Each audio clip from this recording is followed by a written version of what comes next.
Fala, meu povo, Douglas Rainho aqui e trazendo uma polêmica no vlog do dia de hoje. Nós vamos falar sobre os malandros, essa confusão, Zé Pilintra, Maria Padilha, Exu e afins. Isso se dá muito pela questão do que aconteceu esses dias, que eu até citei lá no TikTok, né, que acabou tendo uma confluência de pessoas vindo me atacar. Mas tudo bem, isso aí faz parte.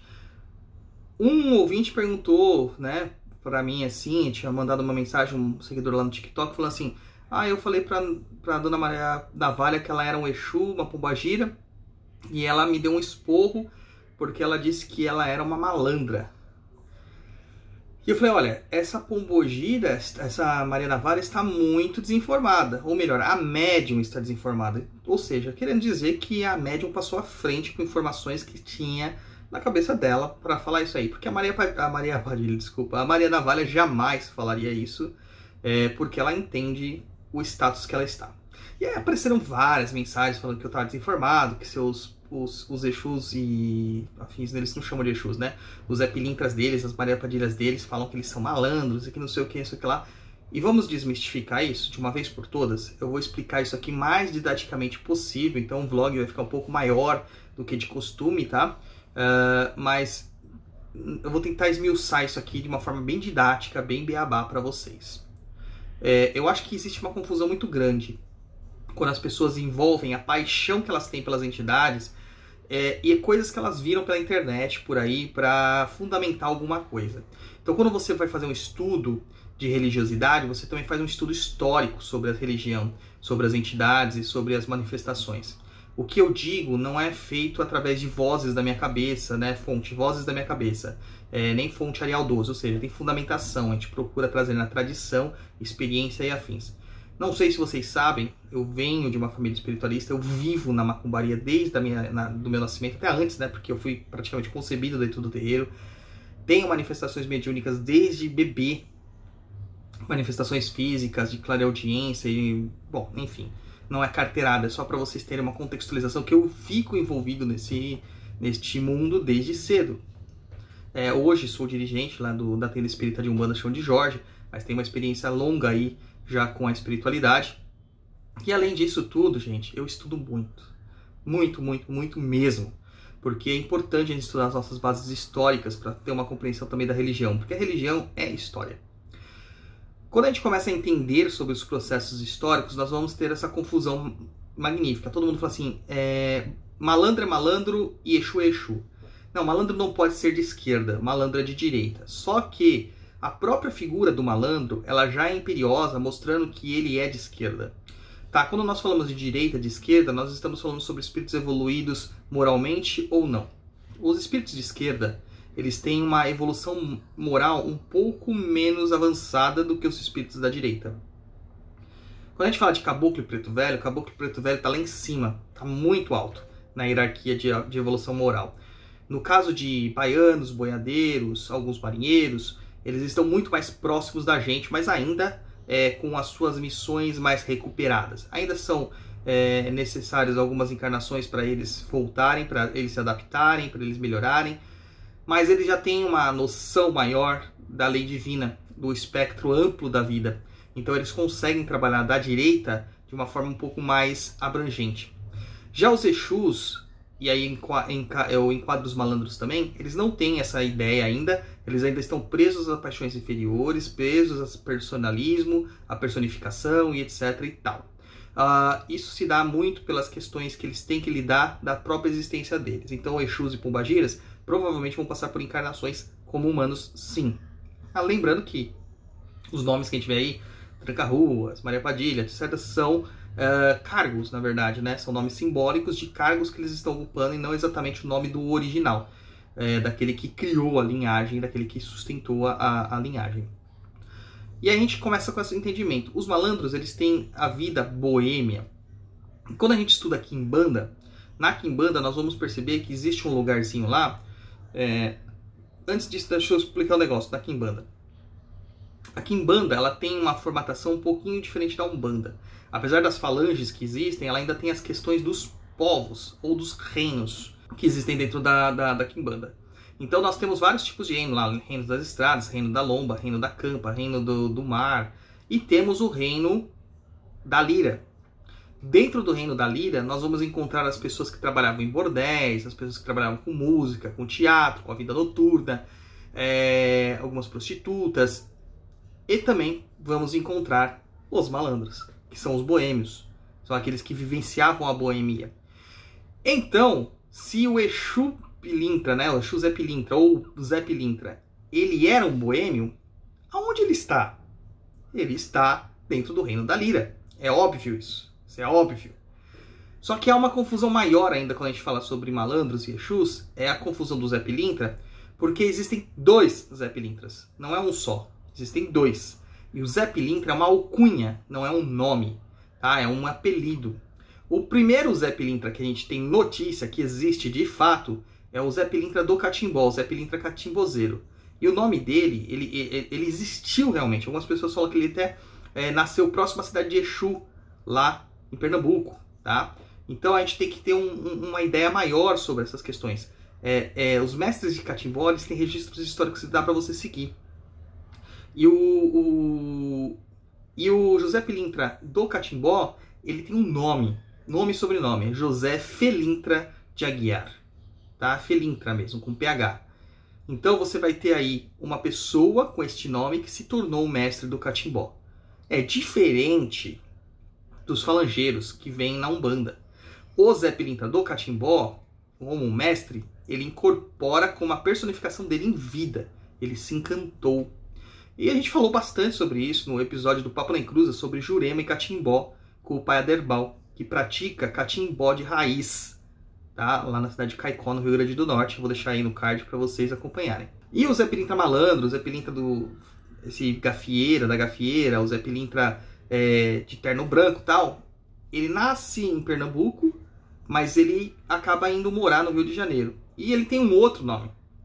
O nome dele é José Pereira dos Anjos, tá? Então vejam só como que são as coisas. Ele recebe o apelido de José Pilintra. Ele não chama José Pilintra.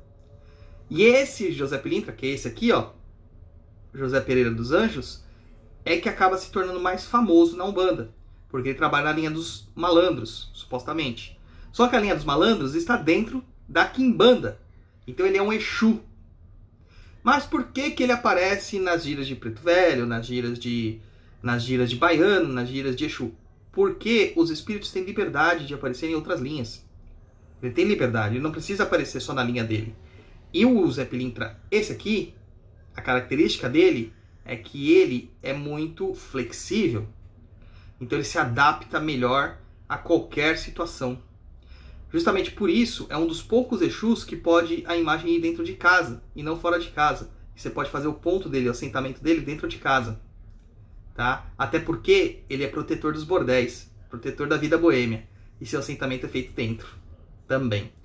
Você acha que toda casa de artigos religiosos tem um Zé Pilintra na porta por acaso? Não, é o protetor da casa. Ele não é um malandro só, ele é Exu.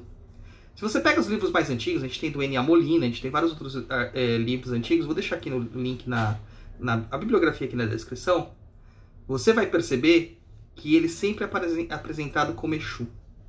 Não o Zé Pilintra do Catimbó, mas esse Zé Pilintra aqui, ó, que usa terno branco e chapéu Panamá. Esse aqui é sempre apresentado como Exu.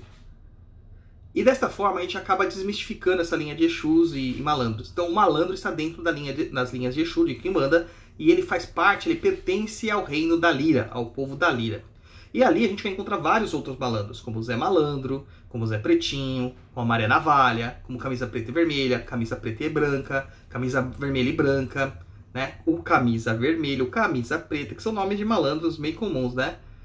E aí a gente vai encontrar lá Maria Quitéria das Sete Facas e vários outros, tá? Mas são Exus e Pombagiras. Quando eu falo que a Maria Navalha, ela não é uma malandra propriamente dita, ela é uma pombagira, é porque ela está inserida na Quimbanda. Ah, mas ela se manifesta numa linha de malandros. Mas a linha de malandros está na Quimbanda. É isso que vocês têm que entender. Tá? Está na Quimbanda. E ela não pode simplesmente deixar de lado este lado dela, porque faz parte da sua essência. Então, quando o médium vem incorporado dela e afirma, não, eu sou malandra, olhe o histórico deste médium. Ele provavelmente foi doutrinado para acreditar nisto. Então, não é um processo da entidade, é um processo do médium. Isso se chama animismo. É quando o médium passa à frente das entidades. Isso é facilmente perceptível pelo status das entidades. A maior parte dessas entidades, quando risca o ponto, e hoje é muito difícil alguém fazer confirmação de guia por ponto riscado, porque simplesmente vocês não sabem o que é um ponto riscado, ou como escreve um ponto riscado, ou como entende um ponto riscado. Né?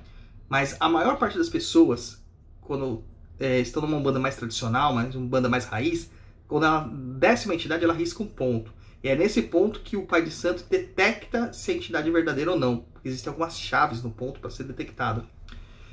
E geralmente os Exus, eles sempre trazem os tridentes, Exus e Pombagiras. Os malandros também. E a única classe de espíritos que trazem tridentes são os quimbandeiros. Tá? Então, malandro é Exu. Além disso, a gente poderia ficar aqui se estendendo e falando sobre as questões de práticas votivas, como o uso de bebidas alcoólicas, o uso de cigarro, o uso de charutos, o uso de vários outros tipos de elementos que acabam sendo utilizados, né, acompanhamentos de cunho animal, para os malandros. Poderíamos falar também dos instrumentos que eles usam. A navalha. Tanto o Zé Pilintra quanto a Maria Navalha usam da navalha, que é um instrumento de guerra, instrumento de corte. Eles usavam isso, o Zé Pilintra, porque era um extremo capoeirista, para matar as pessoas, né? Matar os milicos, matar os macacos, como eles chamavam, que era a polícia. Tá? E a Maria Navalha, por trabalhar no cais, a história da Maria Navalha diz que ela era uma prostituta, realmente uma mulher da vida, e que trabalhava no cais, se envolvendo com os marinheiros que iam chegando nos portos do Rio de Janeiro, e ela, por si, tinha navalha também para se defender contra os abusos que ela sofria destes homens. Cara, é tudo uma questão histórica, de pensar, de analisar, de olhar os cultos que venham antes e olhar a tradição. Não dá simplesmente para vocês falarem, ele não sabe, ele está mal desinformado, isso aqui. Não. O dia que vocês me provarem com fundamentos históricos, e não só livros, porque livros a gente pode escrever a qualquer momento, mas os livros são importantes, mas fundamentos históricos de tradição de pessoas da antiga falando diferente, a gente pode começar a debater. Enquanto isso, só fica na agressão, pura e simples. Então é mais fácil do que me agredir, porque eu sei, gente, eu sei, dói no ego falar assim, eu estou errado. Eu sei porque eu passo por isso também. Mas é um processo de lapidação. A gente tem que entender que muitas vezes a gente está errado mesmo. E a gente tem que se lapidar, melhorar, é um processo de reforma interior. E procurar uma melhora, realmente, no fundo intelectual. Não adianta só a gente servir a Umbanda com paixão. Para que servir a Umbanda com paixão? Sendo que, neste momento, o que nós mais precisamos é razão. Você tem que pegar a paixão e deixar ela como um instrumento motivacional para você continuar praticando a Umbanda. Mas aquilo que vai ditar para onde você vai, o seu direcionamento, vai ser o seu aspecto intelectual. Você tem que estudar. Passou da época de, meu guia sabe tudo. O guia sabe, mas você interfere. E justamente por interferir, o guia não consegue falar tudo que ele sabe.